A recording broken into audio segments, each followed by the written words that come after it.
This is how you transform the White House from one president to another. Make America powerful again. Moving out, cleaning, repainting, and so much more is a Herculean task. However, the roughly 100 members of the White House staff assigned to these duties have less than 6 hours to make it all happen. Worse yet, any simple mistake could turn the president's first day in office into a disaster in a number of ways. Packing up the White House is much more complicated than renting a U-Haul and a trailer, putting all your junk in it, and slapping the ratchet straps with a "that's not going anywhere." For you see, the White House is a massive historic mansion with 6 floors and 20,000 square feet of living space within an area known as the executive residence. Starting from the bottom, there are 2 stories to the basement. The lowest one houses machinery and support systems for the White House, while the first floor of the basement hosts the kitchen, tons of storage, and other ancillary service equipment. While the executive residence is actually 6 floors, including 2 basements, an attic, and a public ground floor, the first and second floors are where the actual living quarters are. The first family normally occupies the first floor, while the second floor houses mainly guest suites and other living spaces. All told, the 20,000 square feet of the executive residence has dozens of rooms, including approximately 20 bedrooms and 35 bathrooms, among other office and personal spaces that must be packed up, cleaned out, and moved in with new stuff in less than 6 hours. This makes picking up that pile of dirty laundry from your floor that's been sitting there all week seem like a cakewalk. Just how the White House manages to pull this off is nothing short of extraordinary. How in the world is the White House supposed to plan for such a massive undertaking? Believe it or not, the planning actually starts right after Election Day. Traditionally, once the race is called and it's clear who the winner is, the White House will begin working with the incoming administration. The person in charge of this process is the White House Chief Usher. The White House Chief Usher oversees roughly 100 butlers, maids, chefs, housekeepers, engineers, and other staff serving the first family at the executive residence. After the election, the chief usher will send questionnaires to the incoming president's transition team, which will want to know everything from what kind of foods the president likes to what kind of toothpaste he uses. Additionally, the chief usher will work hand in hand with the incoming first lady to begin decorating her new home. Because the White House is like a living museum, it has accumulated several hundred years' worth of artifacts, furniture, artwork, and other presidential memorabilia. Though some of these priceless artifacts are on site at the White House, most of the collection is housed in a large storage facility in Maryland. It is customary for the First Lady to pick whatever pieces she desires from the collection to help decorate and furnish the White House. Due to the historic significance of some of these artifacts, some will remain on permanent display at the White House. The Lincoln Bedroom is one such part of the executive residence that looks just as it did when President Lincoln passed away from an assassin's bullet in 1865, including the bed where he actually spent his final moments. However, many of the furnishings include specially commissioned art, furniture, and gifts given to previous administrations. If the president wanted to, he could sit in George Washington's chair, or the First Lady could hang a lamp that was gifted by the brother of Napoleon Bonaparte. First families can also choose to decorate the White House for political reasons. A recent example is one of the choices President Biden made when he picked a bust of civil rights leader Cesar Chavez to adorn the Oval Office. He specifically chose this bust since Chavez was a key figure of the Hispanic population. Biden said he wanted to be reminded of his leadership and example each day when he went to work. In addition to helping to pick out some of these historic furnishings, the new president and first lady also make it known their desires for any interior remodeling. Whether new rugs, carpets, paint, or whatever the case may be, the chief usher ensures the first family's requests are documented and coordinated well before Inauguration Day. However, some of these requests are certainly a tall order to fill.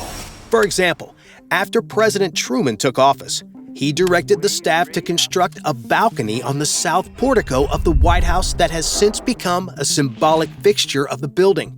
Before President Nixon took office, he insisted that the White House construct a one-lane bowling alley in the basement.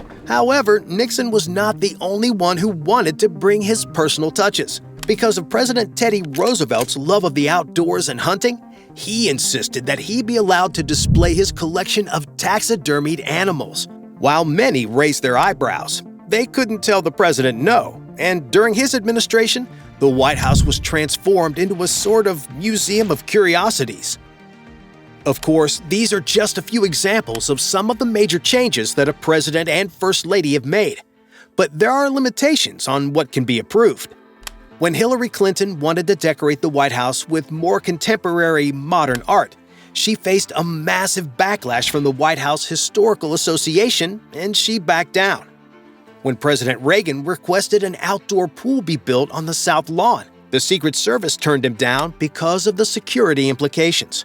But for those lavish, crazy, or extraordinary requests that are approved, there is a catch. No changes can be made until the sitting president actually leaves the White House that morning for Inauguration Day, around 10 to 11 a.m.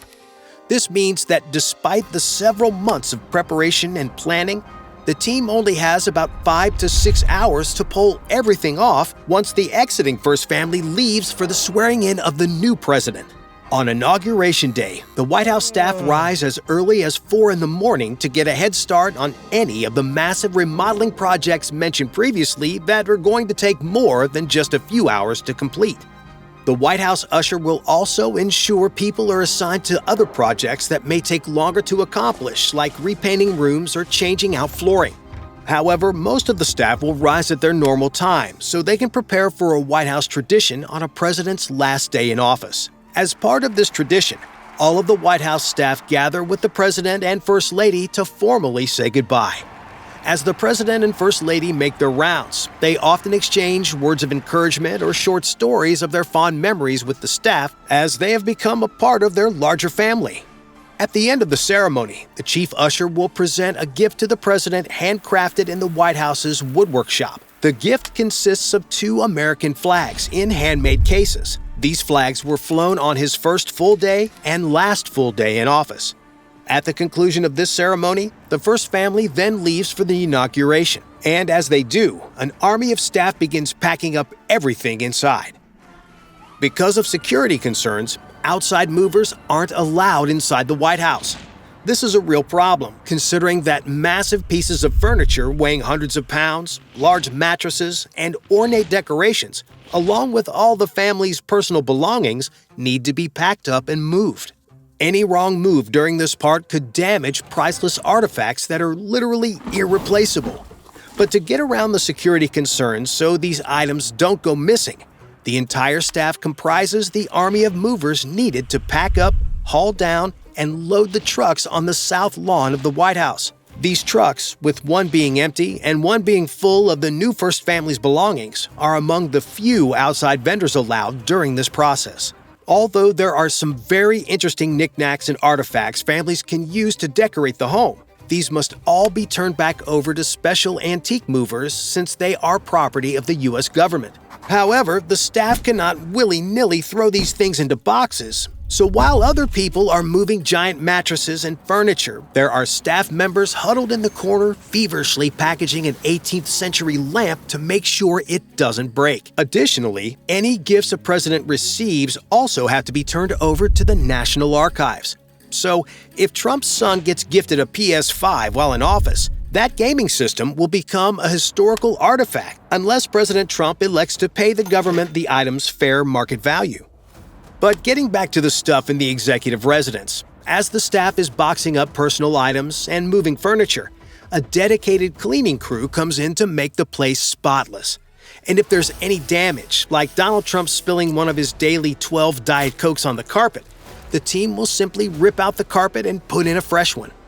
Because of all the different teams coming and going, from people packing old things, unpacking new things, cleaning and redecorating, the actions of the staff are quite literally planned out to the minute.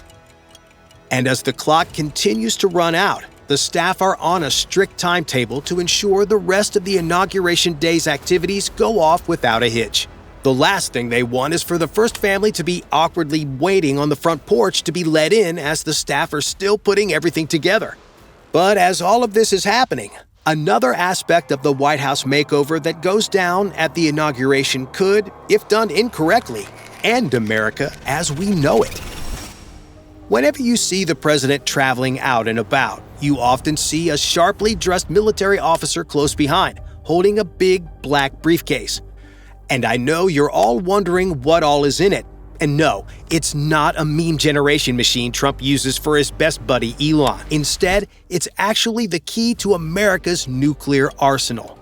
Known as the nuclear football, this briefcase actually holds a robust communication suite as well as the verification codes the president needs to verify his identity if he ever decides to use nuclear weapons.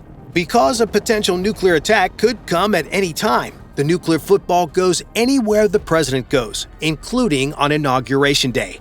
But how exactly are the keys to America's deadliest weapons turned over on that momentous day? As soon as the clock strikes noon, the military officer currently holding the football will merely place it in the hands of the new officer appointed to carry it by the new president. Although the two officers will hide this act discreetly behind one of the pillars behind the president as he is speaking, this symbolic gesture plays a critical role that, if done at the wrong time, could leave America unable to defend itself from a nuclear attack on this day. However, for the White House, handing over the nuclear football is arguably the least difficult task of the day. Back at the executive residence, the staff is still hurriedly working to make sure all the renovations are complete and the new First Family's things are moved in before the 5 o'clock deadline after the inauguration parade. Once all the heavy lifting, including moving furniture and priceless artwork, cleaning, and any renovations or repairs are done, the task now comes down to turning the White House into a home for the new First Family. Remember that questionnaire the White House chief usher sends the new family? This is now when this comes into play. Throughout the White House, the staff is busy personalizing everything. For example, Obama wanted a new showerhead installed in his bathroom and a swing set for his kids to play on. The staff ensures every desire is met, regardless of what the president and his family ask for, whether it be their favorite shampoo, towels, bed sheets, foods, or whatever else they want. As the staff continue to finish their preparations, the new president and his family return to the White House to begin the inaugural dinner, followed by the inaugural ball. However, even at this late stage, mistakes can happen. One famous incident was when President Bill Clinton first took office. On that day, during the chaos of the move, someone accidentally misplaced Hillary Clinton's ball gown in their daughter Chelsea's room. Well, after 15 minutes of panic, the staff found the dress and ensured that Hillary would not need to go out in her birthday suit for the ball. Thankfully, mistakes like this are few and far between thanks to the staff's dedication, speed, and desire to serve the president regardless of political party. That is why whenever a new president enters the White House for the first time after his inauguration, when Chief Usher says, "Welcome home, Mr. President," they truly mean it. Bye for now.